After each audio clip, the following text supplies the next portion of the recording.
What I'm going to do is just make an opening remark, and then we'll go from there. Go ahead. We are interviewing Mr. Charles M. Jacobs at Latham headquarters. It's August 8, 2001. Interviewer is Michael Akey, and the videographer is Wayne Clark. Mr. Jacobs, where were you born? I was born in Troy, New York, on December the 29th, 1922. And I went to all the public schools in Troy. Well, not all of them, but I went to public school in Troy.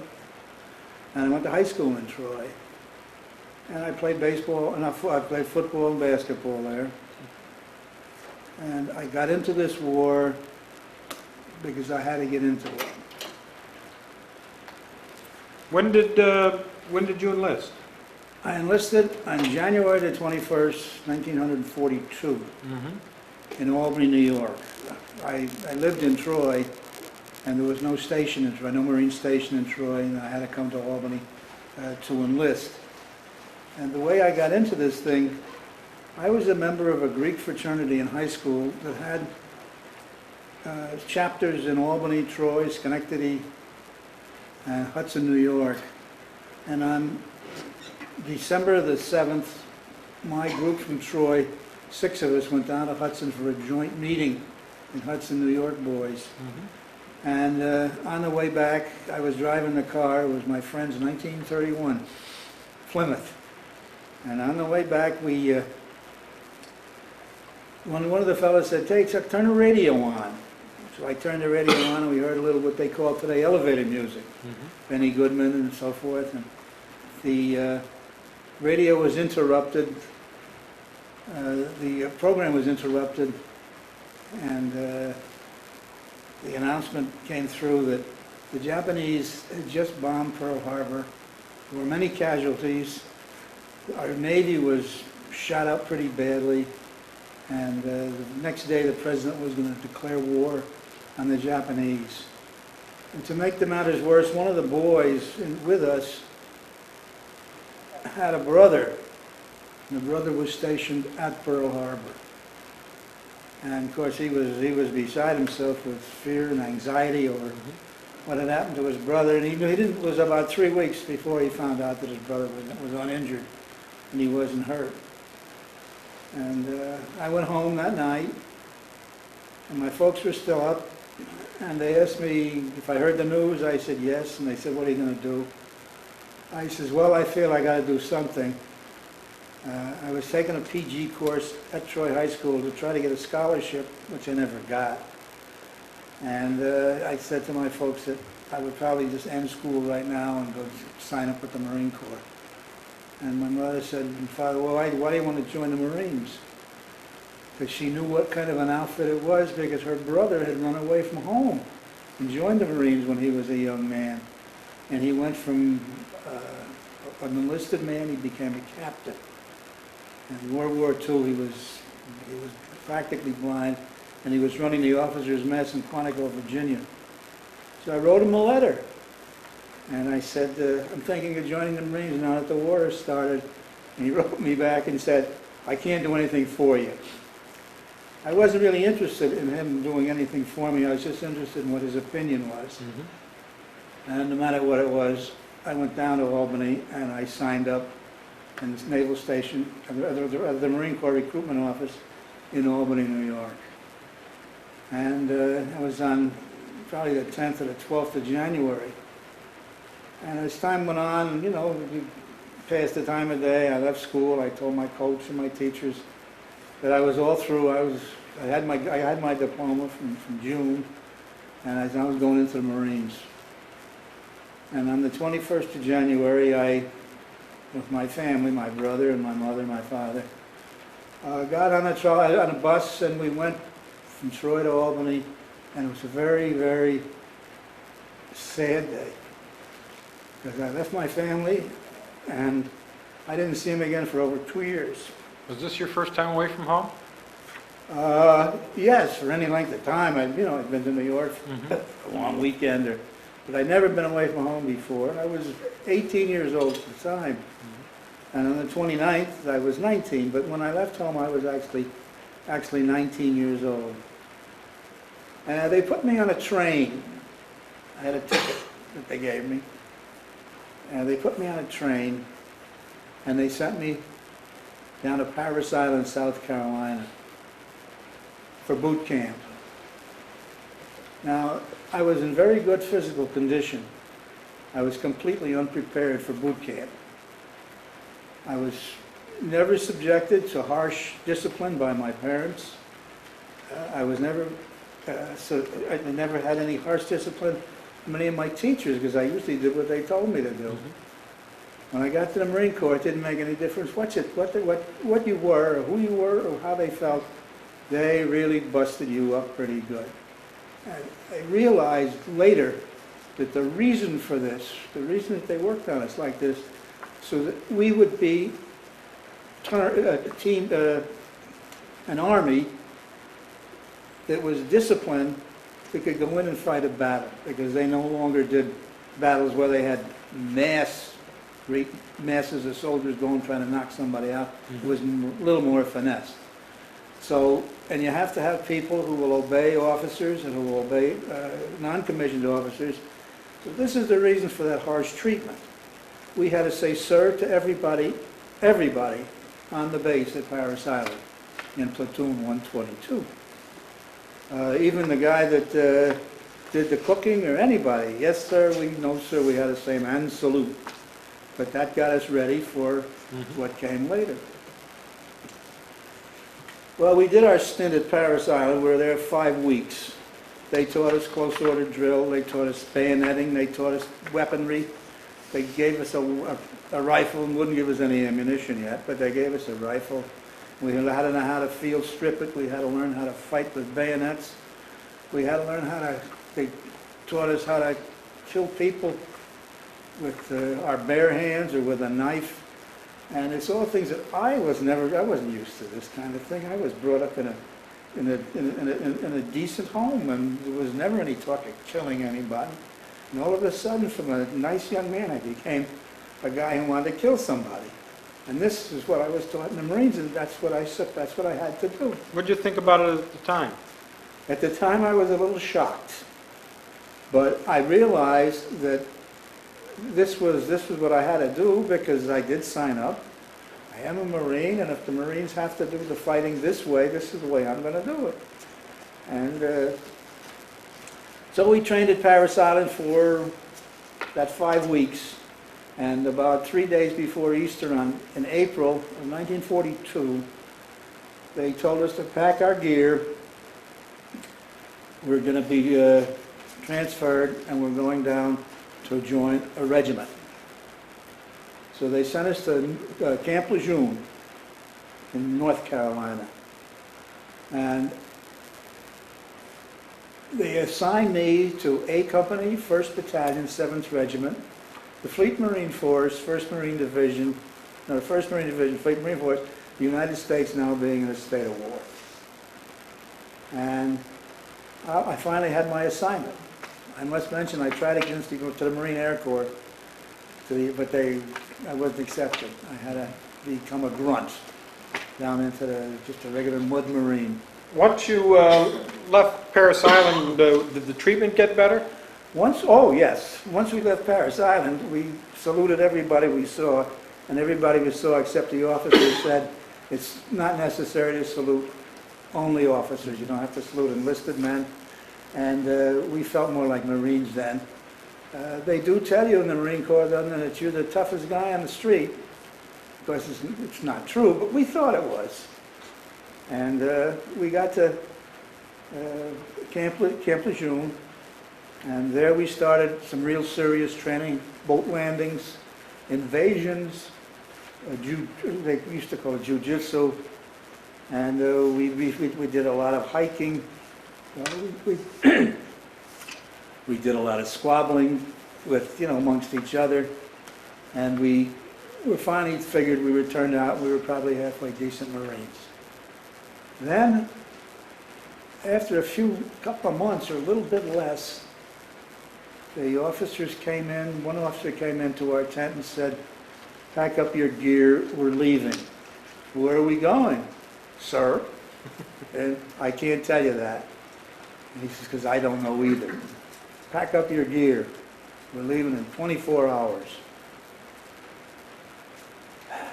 24 hours later, we were down in Norfolk, Virginia, waiting to get on a boat.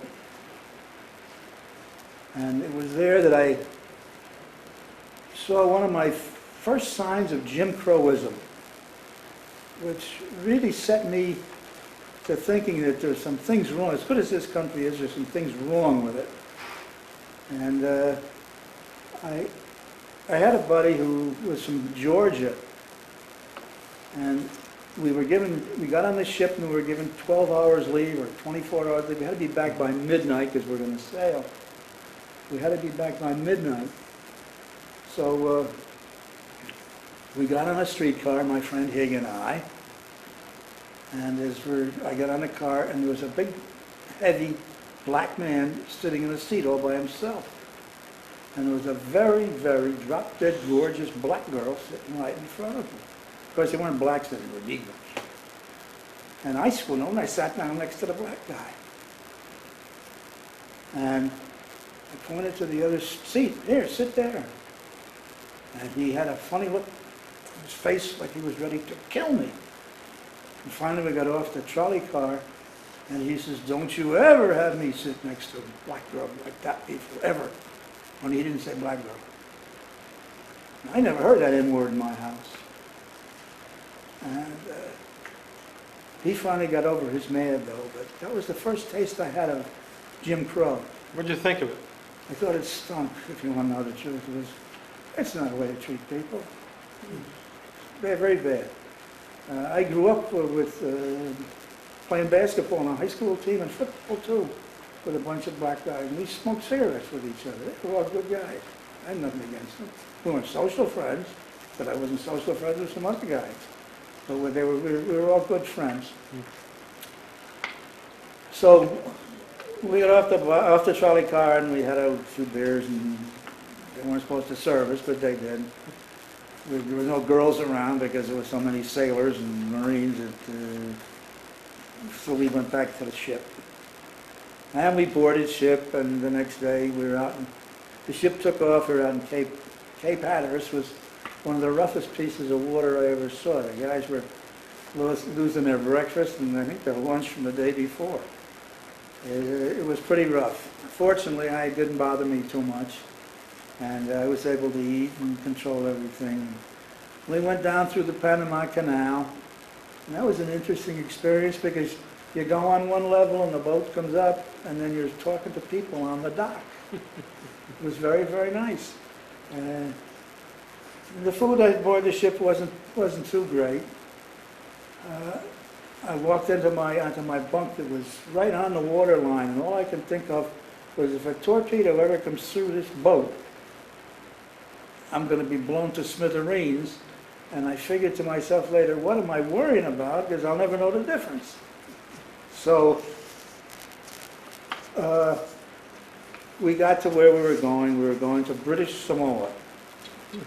British Samoa was the next place that the Japanese were going to hit, according to what the brass thought. Mm-hmm. So we were there to defend British Samoa.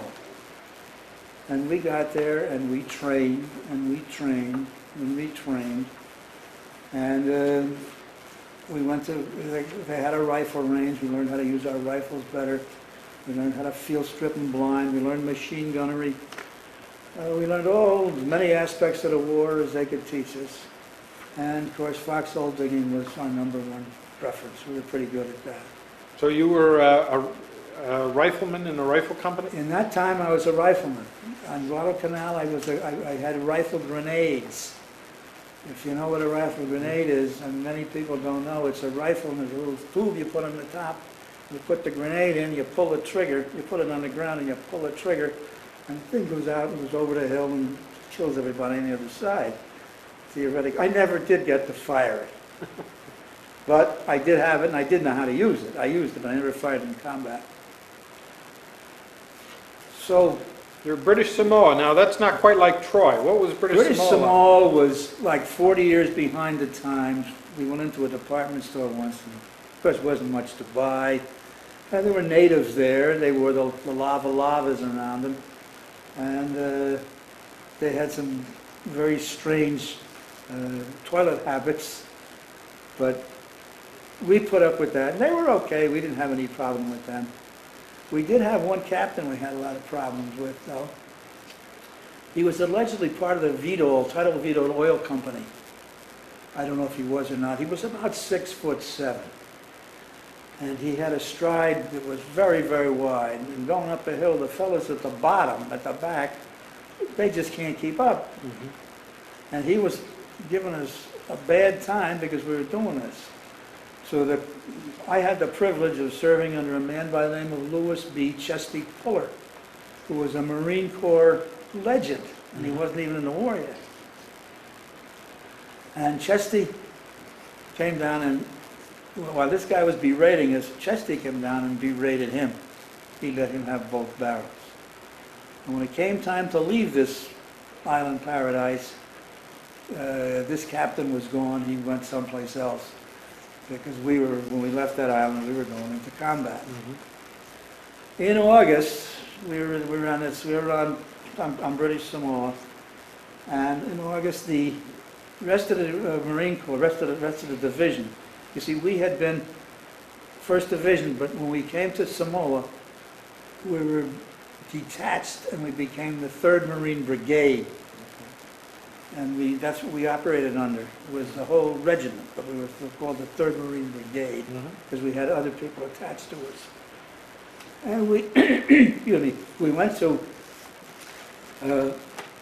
we got put on ships, and we didn't know where we were going, but we had a pretty good idea because we heard that the rest of the division had invaded Guadalcanal because that's where the Japanese were, and that was their last stronghold, the last one they took.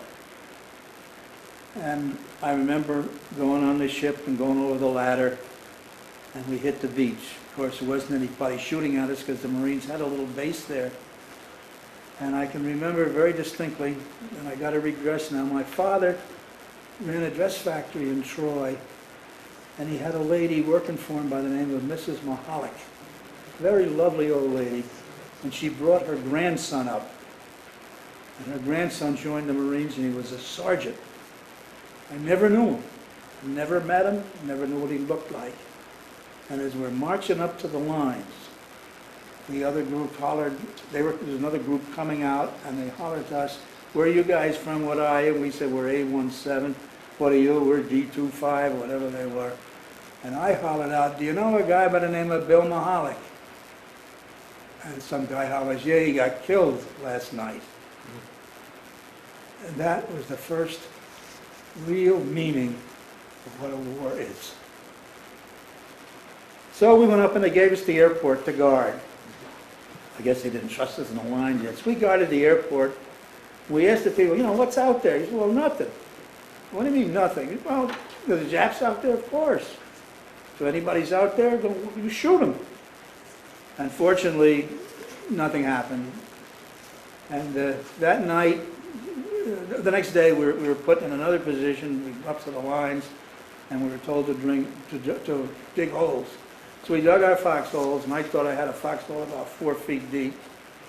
And about 2 o'clock in the morning, we hear a pat, pat, pat, pat, pat, pat. It was the Japanese version of a Piper Cub, but we called him Washing Machine Charlie. Washing Machine Charlie came over, and he would drop flares and light the place up like daylight. And he would drop 2 or 3 of those, and then he'd drop a few little bombs, and then he'd go away. He was harmless. He didn't hurt anybody, or not too many. But the bad thing was out in the bay, or 10 miles or 9 miles, that was a Japanese cruiser, and he was throwing shells at us. And that was the first time in my life that I was ever petrified. I was so scared my knees were knocking. And this is something that you get over. But that night, so I dug my hole deeper. And I thought I had about 8 feet deep. When I woke up the next morning, it was only this deep. If a shell had landed near me, I would have been gone. So the next day we started on patrols. We had various Sometimes you were just on a reconnaissance patrol. Sometimes you were on a combat patrol. We did all kinds of patrol. And we got in some firefights, some guys got hurt, people got killed. And after a while, you don't get used to it. One of the first Marines that I knew to get killed was a guy by the name of Beamer. I don't know where he was from, but he went out in the woods to take care of some business out into the jungle, not far from our lines, and one of the guys saw movement out there, one of the Marines, and shot him. And of course he died, he was dead. And the war was beginning to come home to me now, that people got to die. What were living conditions like on Guadalcanal? Living conditions on Guadalcanal were pretty rugged. There were no tents. We slept on the ground or in pup tents if we had a chance. Most of the time we just slept on the ground. The food was abominable. We had no line of communication to get food or ammunition. It was very weak, the line was. And the food that we ate was sometimes Japanese rice, and that was wormy, but somebody said, don't worry about the worms, they're proteins. Living conditions were not good, but hey, we didn't think anything of it. This was a war. And on this one patrol, we went out, it was a combat patrol. Of course, we ran into problems, we ran into trouble, we ran into the Japanese, and we were having quite a fight. And fortunately, we kicked them out. We got them to run. But my friend Higginbotham got shot. He didn't get killed, he got shot. And strangely, he left Guadalcanal. I never heard from him again. He never wrote a letter. I never saw him again. You know, we were pretty good friends. After the fight, I went around to see who got hurt. They had a little sort of a field hospital, just a few, whoever the guys were hurt or dead. So I went over and there's this friend of mine, a guy by the name of Rowe. And he was laying on his stomach. And I said, hey, where'd you get hit? He said, I got hit in the butt. I said, oh, that's good. I said, you'll get to go home. He looked at me kind of funny, quizzically, and said, yeah. So I went to sleep that night. Nothing ever happened. It was quiet after that. And I woke up the next morning to see how Rowe was. Somebody said he died during the night.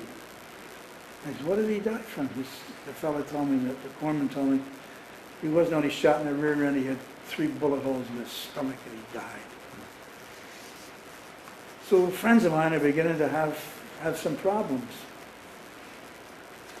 And Higginbotham left. He was gone. I made friends with other people. As time went on, we started to get illnesses, jaundice, malaria, dysentery, and we all got it. We all got malaria. This was a scourge. It makes you practically useless while you got it, and then when they once they bring your fever down and break it, you're okay. I'm going to tell you about the big fiasco. As I said, I served under the colonel and became a colonel. When he finally became a lieutenant general, Fuller. At that time, he was a lieutenant colonel. He was our battalion commander. And he was away. He was at a divisional meeting with whoever, I don't know. The man in charge was a man by the name of Major Rogers. He was from Washington, D.C. He was in reserve. And to my mind, he wasn't too bright. Because when he went into combat, he had his major's insignia on. He had shiny boots and a clean uniform. Anyhow, we were back in R&R, coming off some patrol, and the word came down that the Japanese were coming up the beach in company strength. Somebody go stop them. So who got it? A company got it. So they put us on Higgins boats. And we went out and made the landing. Now, this is significant to the story because when Higgins boats wait for you out in the bay, They go like this in a circle. And when one breaks off, all the others follow. We made our landing. We took the high ground. We didn't dig holes because there wasn't time. The Japanese are coming up. We're taking shots at them. And we discovered that there's not a company down there. There's a whole battalion. We're a company of 100 and probably only 120 of us left. We were in big trouble. So we called for some artillery fire. And of course the artillery was 75. They only go 3-4 miles. And of course all the shells were landing among the Marines and not among the Japanese. We're getting it from our own men, from our own artillery, and we're getting it from the Japanese. So somebody says, we better get the hell out of here. We're in trouble. The first one to get killed was the major. He was walking around with those fancy boots on and the insignia. He took a shot right away. There was a young guy, I don't know from what company, he was a signalman. He got up on a stump. He signaled the boats in the bay with the wigwag, and they wouldn't come in. They stayed out there. I think he got a Navy Cross for that, because they were shooting and nobody hit him. On the way down, we were all running. We were all scared now. Not scared to the point of panic, but we were trapped. We were going to get annihilated. There were just too many of them. So as I was running down towards the beach, there was this Marine off to my left. I don't know who he was. He was probably a machine gun company. And I was here, and a hand grenade went off. It blew up. It hit me in the leg and knocked me, just like somebody threw a body block on me, and knocked me right off my feet and on my face. And I crawled over to look at him, and he was gone. He was dead. So I figured I had to get to the beach, so I did the best I could. I looked down at my leg. I said, I wonder if it's still there. I pulled up my pant leg, and there's a little tiny hole in my leg, and there's one hole in my pants. So I figured, that's a little small piece.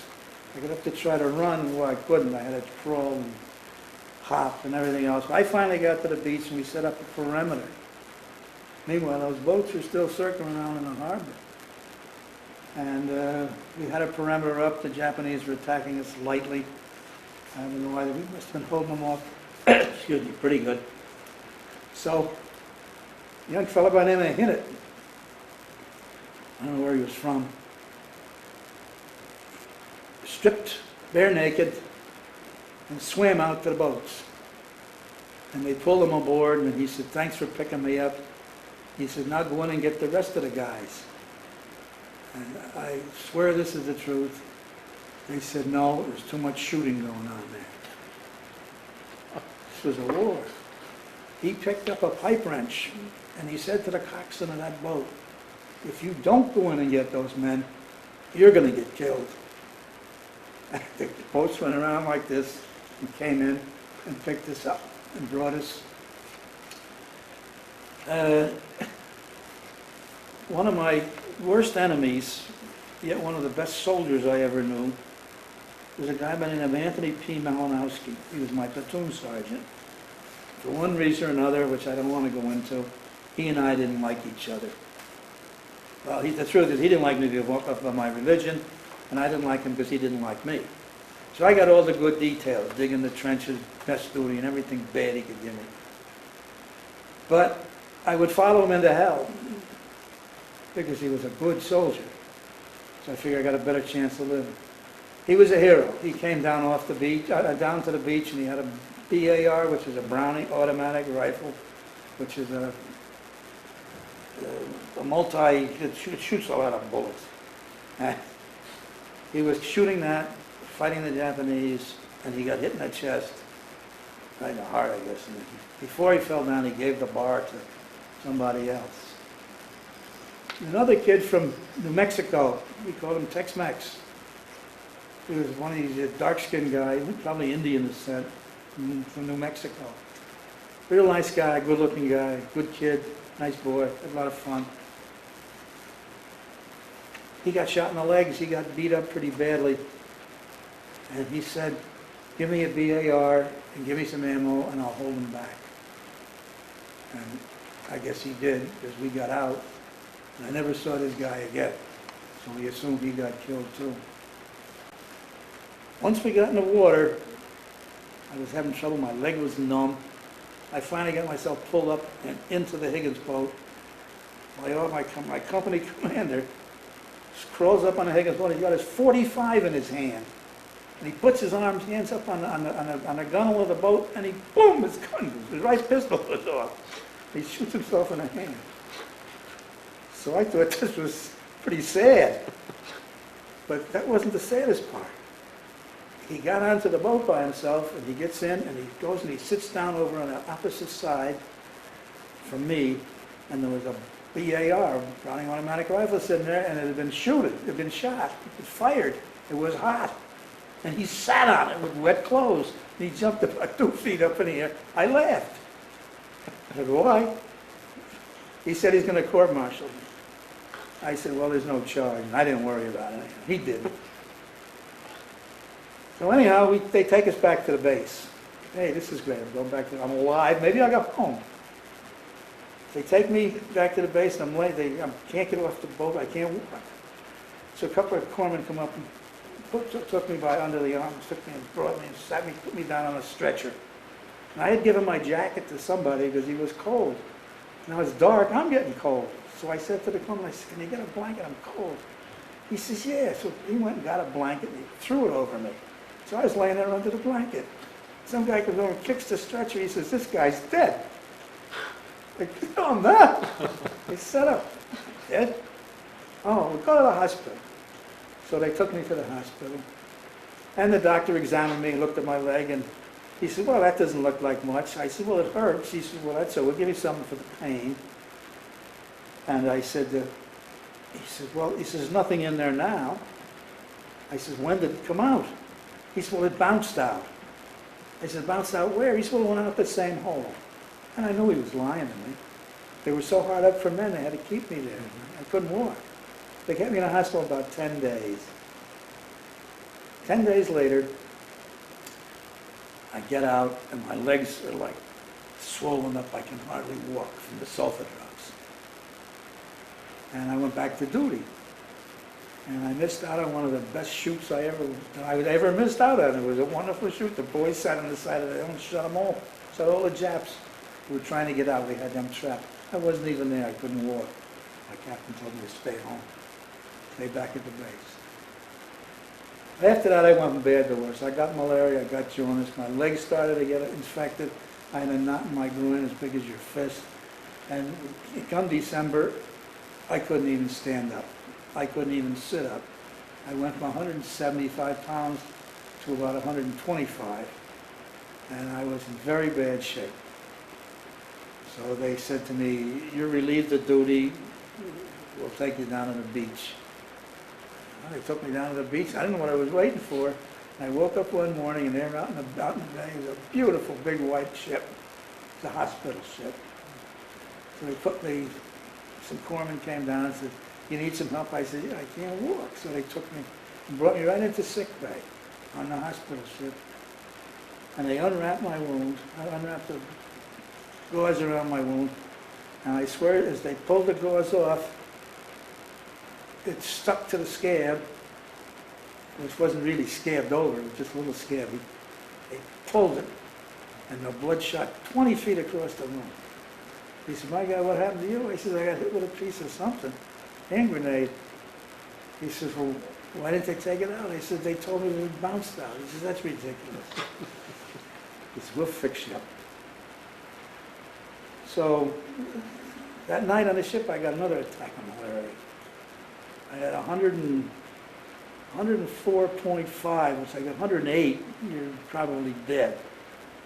But they broke the fever, and I was okay the next day. You know, I was weak, but I was all right. And they started to feed us, and they sent me to a hospital in Wellington, New Zealand. Nice country, nice people. We went, I was in the hospital, and I started to get better. And I was, you know, because they had taken the shrapnel out of my leg. The sinews and tendons were all wrapped around it. It was only a little piece. But once they took that out, about 10 days later, the bump in my groin or something. That went down, and I was feeling pretty good. So I was walking out in the base one day. This is a naval hospital, of course, because everybody knows the Marines are part of the Navy. Even our corpsmen are sailors. Mhm. They didn't like it, but they were ours. I noticed on the bulletin board was a sign, any Jewish servicemen who want to spend the Passover holiday with some New Zealand people, Mhm. report to the chaplain. So I reported to the chaplain. I think he was a Baptist. And he brought me off and I go to services Friday night. But he says, I'll send you to a rabbi who will assign you to a family. I said, okay. So I got my pass and everything, and I went down to see this rabbi, and I go knock on the door of the address he gave me, and a man comes out, big, tall man, and he's got his collar on backwards. And I looked at him, I said, Chief Father, I says, I'm sorry, I must be in the wrong house. He says, no. He says, I'm Rabbi so-and-so. He says, you're in the right house. I said, why the collar? It's all in the British Isles, British possessions. All clergymen wear their collar this way. I says, okay, I can live with that. So we get talking. And the second thing he said to me, after my name, he says, where are you from? I said, well, I'm from a small town upstate New York. You probably never heard of it. This is down in Wellington, New Zealand. He says, where? I said, Troy. Oh, he says, Troy, New York. And his eyes lit up. He says, do you know Rabbi Geffen? I said, sure. He was my rabbi. He prepared me for bar mitzvah. He says, I'm the man who talked him into becoming a rabbi. He says, I'm going to give you a good home to go to. And he says, great. So he sent me over to number 6, Park Street, Thorndon, Wellington, New Zealand, to a man by the name of Jack Melcher. And he was a barrister, a lawyer. He was a lawyer for all the troops, or all the policemen in the country of New Zealand when they got into civil trouble. Mm-hmm. And they had a very nice home. This was 1942. A nice home. And he had a wife, and he had a sister-in-law, and a mother-in-law, and a daughter. And very nice people. So, in fact, the first thing he said to me is, you want a shot at Dewars? I didn't know what Dewars was. I said, what's Dewars? He said, Scots. I said, oh, Dewars? He said, yes. I said, okay, we'll call it Dewars. So we had Passover, very nice. I come down, we had Passover service. I went down to breakfast the next morning. And as I sat down, they gave me some toast and they gave me an egg. Now, I knew that eggs were impossible to get. Very, very difficult. They got maybe one egg a week a person, maybe, if they could get them. And I said, gee, I don't want this thing. I get eggs all the time. Please, somebody else eat it. You're our guest, you eat it. And I choked it down. Believe me, it was hard going down. And they were very nice. They said, why don't you come back next week for the end of the holiday? And Excuse me just a second, we need to change tapes. go ahead.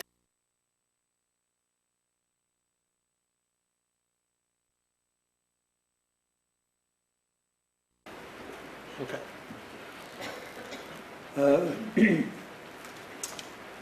They were so nice to me, I decided that there was something I had to do for them. Because I knew, because they had told me, that canned fruit was absolutely impossible to obtain in New Zealand in 1942. They just could not get any canned pineapple, pears, peaches, anything. It was just unavailable. So I went back to the base, and I had to figure out a way to get them some canned fruit. And I really didn't know how to go about it because it involved theft. So I went down to the commissary and I looked around and nobody is around, and there's a whole case of pineapple sitting there, canned pineapple. So I took that and I ran with it under my arms back to where my sea bag was, my duffel bag, and I threw it in my duffel bag. if I'd ever got an inspection, my secret, I would have probably got in prison or something. But it didn't happen that way. So when I took that to them, they thought that I had given them a bar of gold. They were so happy. And then a short time later, I was sent back to my outfit on an LST to Melbourne, Australia. And it was a different outfit. I was sent back to the same company. I was in the same platoon. I was in the same squad. I didn't know anybody. Maybe 3 guys that had turned over so much. With illness, disease, killed, wounded. But I made some new friends and we made the Cape Glouster landing. And it was much the same as Guadalcanal. There was fighting and there was killing and there was dying. You know, everybody knows that this is what happens in a war. And after Cape Glouster, they sent us to a place called the Russell Islands. This was a small group of islands. I don't even know much about them. But they had a bulletin board. I'm a man of bulletin boards. You know, bulletin board got me the Meltzers and it got me 2 other things.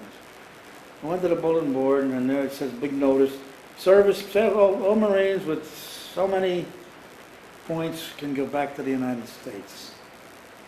Oh, I said, how many points have I got? And they read it out, what you had, what was required. I had, I think it was 86 points, and the requirement was like 60. So I was number 2 on the list. They put me on another ship, and they sent me back to San Francisco, and Camp Pendleton, and back to Albany, and years ago, the city of Troy had a Niagara Mohawk coke plant. I don't know if anybody remembers it, but there was this smell from that. It was this terrible smell in South Troy. And I remember in that taxi cab going home, I smelled it. And I knew I was going. So I had 30 days home, 30 days leave. I had a good time. Only got malaria once, put in for an extension of leave. They gave me 10 more days. And I reported back to Camp Lejeune, North Carolina.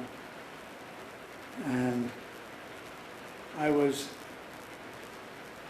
checked in by there was a sergeant who was taking a roll. And he said, Jacobs, Charles Jacobs? I said, yes. He says, are you Chucky Jacobs from Troy? I says, yeah. He's on Mikey Ring. I didn't even recognize the guy. We played baseball against each other. He played for the tough guys from downtown. I played for the tough guys up above. So he says, I got a good job for you. I said, gee, thanks. What is it?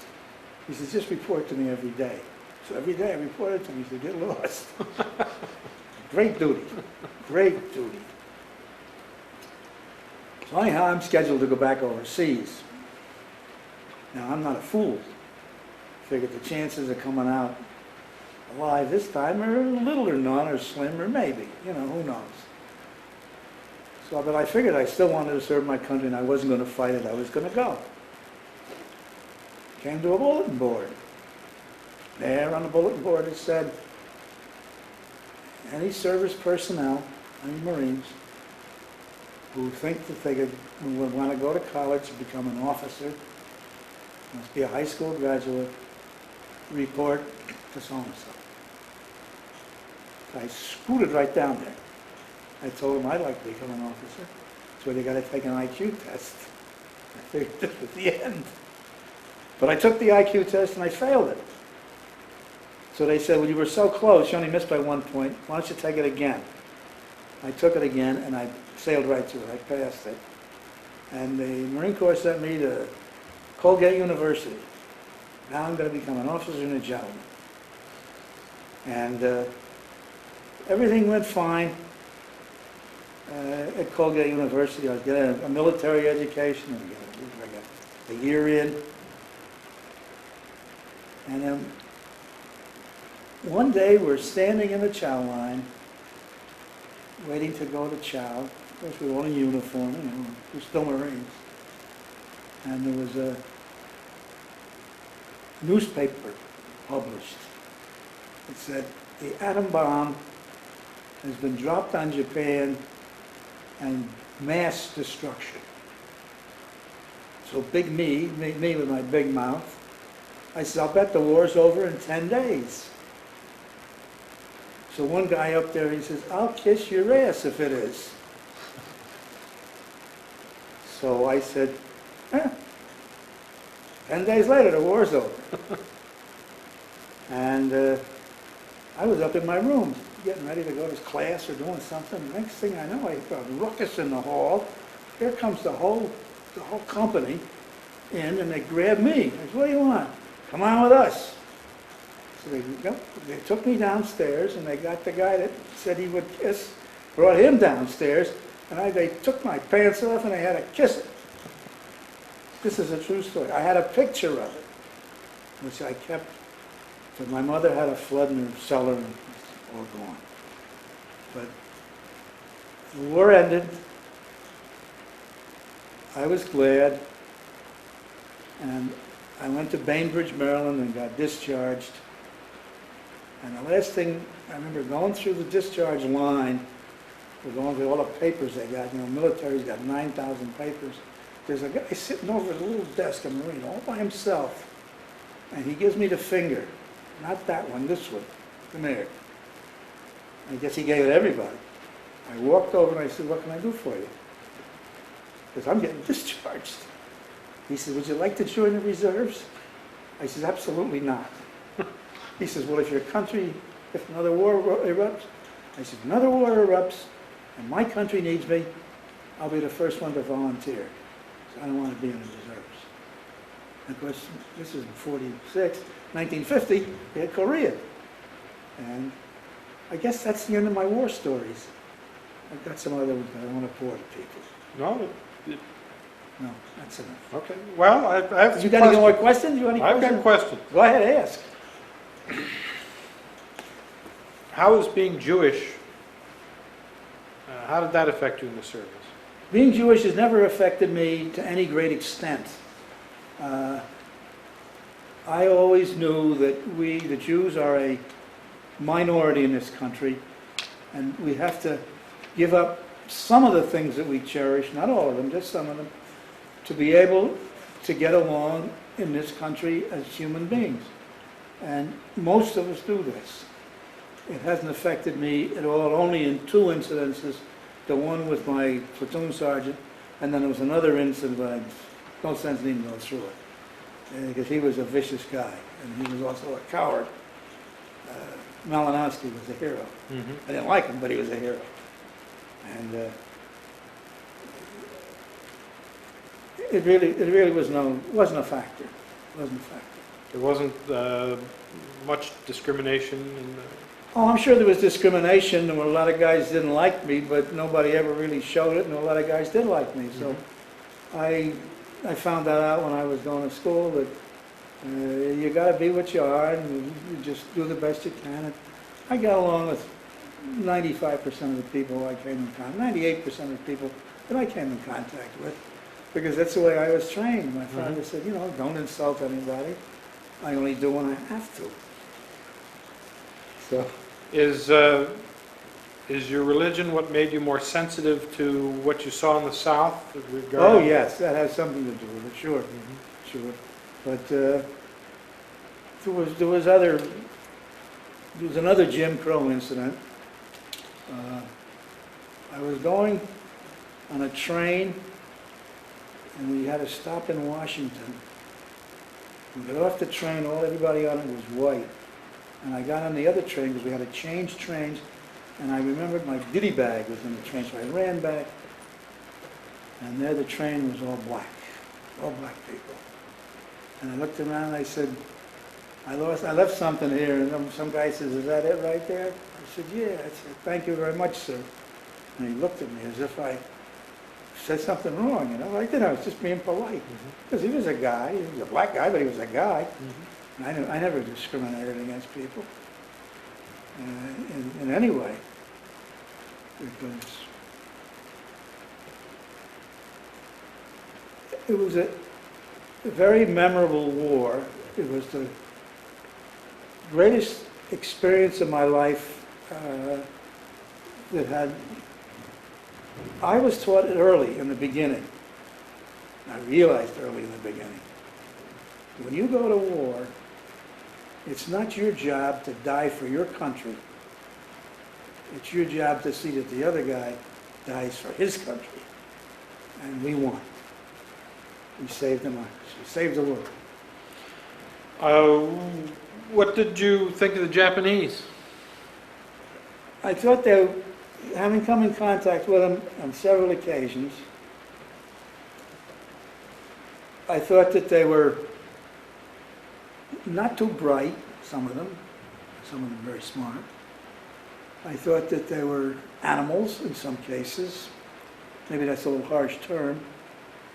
But they did some awful jobs on some friends of mine, and one guy who was a captive of the Japanese. And they actually had him on the block there and cut his head off. They didn't, fortunately, but they did a lot of them. We had one Marine went out on a patrol, and he got separated from his group, or separated from the squad, or whatever, it was a small patrol. The Japanese captured him, and we found him on the wire the next day with his hands and his legs cut off, which I didn't think was very nice. You want to shoot him, but don't do this. Don't mutilate a guy. Mm-hmm. And for a long, long time, I had a resentment against the Japanese. I wouldn't buy a Japanese car. Today, things have changed. The people that live in Japan today are not the same people. I figure maybe I killed their grandfather, you know. They're different people, and I've even forgiven the Germans, because they're not the same people that were so miserable to us. But this country was so good to us, so good to my family. One great-grandfather came over from Germany in 1850 or 60, somewhere along there. Another one came over in 1880. And we found a haven here, and it's been a pretty nice country. I'm going to mention a name from Troy and see what kind of a reaction you get. Mame Faye. I never met her. No, I never met her. I know who she was. She had a little establishment on 6th Avenue in Troy, right in back at Gainer's. You know what, do you know who she was? Oh, yes. Oh, yeah. Yes, you can mention her, but I never met her. I was never in her establishment. But it's a name that I guess guys from halfway across the world, you mention it and, oh, Troy. Well, let me tell you another story. Wonderful. When I was 12 years old, I was walking down Broadway, and a guy comes up to me and he said, "Hey kid, do you know where the line is?" I said, "Yeah, 2 blocks over that way." I didn't know what it was, but I knew where it was. People, I had a cousin was in the children's dress business, and these girls used to come in and buy clothes from them. Expensive clothes. They had money. So when the war broke out, RPI put a stop to it. There was never any more whorehouses in Troy. That's what they tell me. I don't know. Now, you really never mentioned why you joined, why the Marines? Well, I know the Marines fight. I wanted to fight. I wanted to go to Germany and bust a few heads over there. Of course, I never got my way because we were sent to the South Pacific. My uncle had been a Marine. I much admired him for his integrity and his honor. He went up, he came from a private, became a captain. And it was a prestigious outfit. And I just wanted to be a Marine. I didn't want to be a soldier. Which was, well, we're soldiers, you know. Do you know why the Marines, what was the reason for the Marines? Okay, I'll take you back to the 18th century. Back in the 18th century, they had sailing ships. And the idea when you had a sailing ship was to grapple them with these grappling hooks, pull them together and board them. And kill everybody on board and take the ship and win the battle. The Marines were up in the crow's nest, up in the sails, on the spars, on the bars. The Marines were the sharpshooters. And they used to shoot the officers of the enemy since they had no leadership. That was their first. Their second purpose was to go ashore and fight shore battles for the Navy. That's where the Marines were started back in the 18th century. But that's why you got Marines. And I wanted to go in an outfit. I thought it was a good, tough outfit. The blue uniform didn't bother me too much. I do have a picture of my blues, though. Sure, I'd love to see it. Here's my blues. Well, handsome young man. Oh, yeah, good looking. But I'll tell you a story about that. I'll tell you a story about it. See the ears?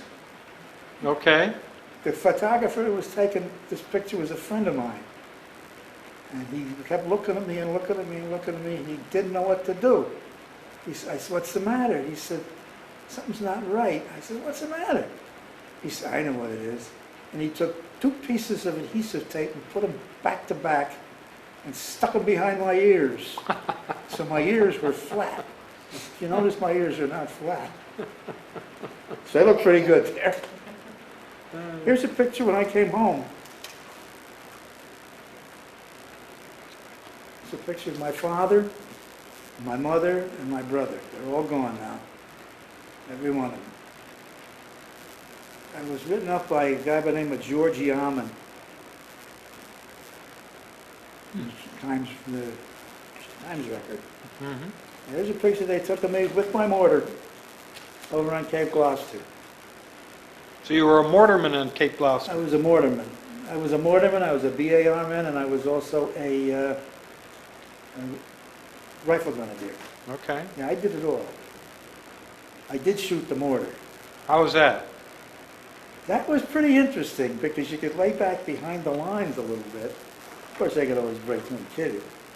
And I remember one incident. We had a spotter, and there's things in the back of a mortar called increments, and you pull them off if you want it to go a short distance. So you leave them on if you want it to go a long distance. So many increments, so many feet. I used to know all that. I don't know it anymore. So our spotter told us what to do, and we did it. And I dropped one in, because I was the assistant. The other guy was. I dropped one in, and he says, bullseye. He said, there were 3 Japanese soldiers running along like that, and we hit right in the middle of them and got them all. 60 millimeter mortar? 60 millimeter. The 81s are the big ones. All right. These were the little ones. What was the difference, compare Cape Glouster with Guadalcanal, just in terms of field? At Cape Glouster, we were much more organized. We had backup. We had people to bring in food and people to bring in ammunition. People to bring in. They brought fresh troops in. When we went into Guadalcanal, the Marines were. I don't say we saved them, but they were in very tough shape. We were reinforcements. We were a whole regiment. We were reinforcements. In Cape Glouster, we went in as a big unit. We had lots of help, and it was a much easier combat. The food was better, and we had more time off because there were more people over there. Any recreation or? Yeah, we had some recreation. At one time over in New Zealand, the Marines had a football team. There was a guy by the name of Tracy Legs Hirsch. He was playing. He used to play for Notre Dame, I think. And he played for them, and we used to go down and watch that. We used to play softball. Over on Samoa, we boxed. Really? And I remember we put the gloves on with the Samoan guys, and this guy kept telling me, he's a champion. He keeps coming at me. He says, take it easy, take it easy. I'm taking it easy on him. He hits me. So I was never a boxer, but I knew a little bit about it. So I hauled off, and I feinted him one way, and he took the feint, and I hit him on the jaw and knocked him right on his sarong. He got up and ran away. He was so that was the end of that fight. There was another story. There was a guy by the name of Flynn.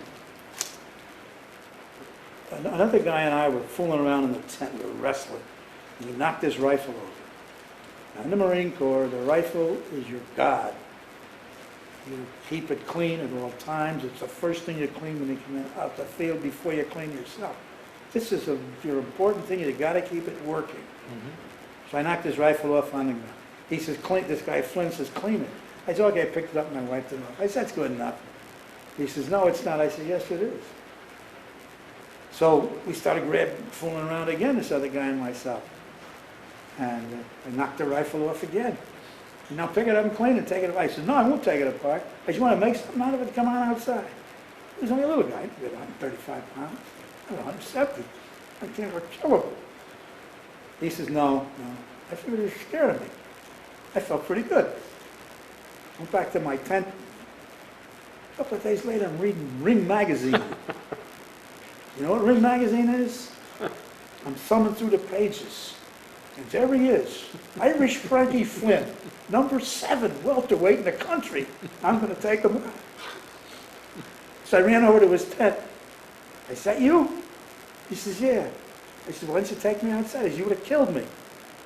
He said, "No," he said, "I can't." He says, if a fighter hits somebody, these are weapons, and they hurt them, they're in big trouble. So that's why I didn't go out with you. I says, "Well, now I know. Thanks for not going out." So a couple of days later, we were putting the gloves on. He says, "You want to put them on with me?" I says, "Yeah, under conditions." So what are the conditions? I said, "That you don't get too cute." He says, "No, don't worry." He says, "I just want to practice bobbing and weaving." So we put him on. I'm swinging at him. I'm missing like crazy. And all of a sudden, he bobbed when he should have weaved, and I caught him with a left hook. And he come at me, and then he stopped. And he smiled. He said it was a good shot. On Guadalcanal, he was out on patrol, and he got shot in the back, and he lost the use of his legs. And I felt so sad for Frankie Flynn. He was from Buffalo, New York. He was a nice guy. We were good friends there after a while. So, Ever go to any reunions? no. There was one last year, 2 years ago. A guy called me up. I said, "Yeah, I'll go." He said, I'll call and give you the information." He never called. He didn't know where he was from. Didn't get him. So I never went to any reunions. How were replacements initially treated? Guys coming in to fill up line units? They were treated okay. They were treated okay. What I resented a little bit, not a lot, but a little bit, when I went back to my outfit after I got hurt, I went back to Australia, and here's this sergeant, this corporal. I'm still a buck private. I got combat experiences. These guys just got out of boot camp. But it worked out all right. I decided that there was no sense in getting all excited about it. So I just let it go. I thought it was rather strange, but I cooperated with everybody. Because when you got an army, you got to fight. You got to have cooperation. So you eventually made corporal? I got made corporal on discharge. Okay. The day I got discharged, they made me a corporal, which was very nice.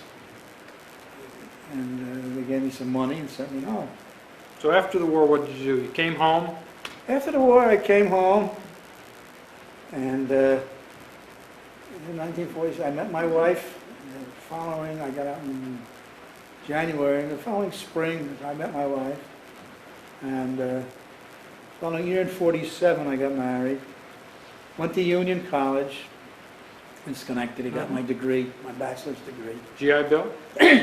Of course. It was the only way I could get to college. Yeah, that's my great appreciation. Two things I appreciate about World War II. I was able to get a college education, and I didn't get killed. Those are the two things that I really feel good about. And we were married in 1947, out in a resort out here in Nassau. We've had 3 children, and each child has 2 children of theirs. So I got 6 grandchildren. And I went to work for a liquor wholesaler, and I eventually became a sales manager. And I've got a pretty good life. I can't argue too much. Any general thoughts? You're looking back at your military career? Well, my military career was a career for me of necessity. I had to go to war because I felt it was my duty as a citizen and a patriot of this country to go to war. And I still think war is not the big answer. I think war is a terrible thing. Oh, was it Sherman or somebody said it's hell? It's more than hell. Hell's nice compared to war. You have to live in a muddy foxhole and dirty clothes, see your friend get shot, get shot. It's really a very uncouth, unfair, undignified way of life. And if we can eliminate wars, I think we would all be better off. But I don't know if there's any way of doing it. I don't know how. If I did, I'd make a lot of money.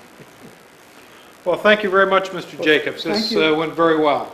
I want to Appreciate thank it. you, and I want to thank the governor, and I want to thank the people in New York for paying for this. Well, we I have a hope little it does- paperwork here, but I hope someday down the line, somebody looks at this and reads it or sees it and says that it did them some good and they were happy to read it. well, I look at them frequently, and I learn things every time. I'm sure you do.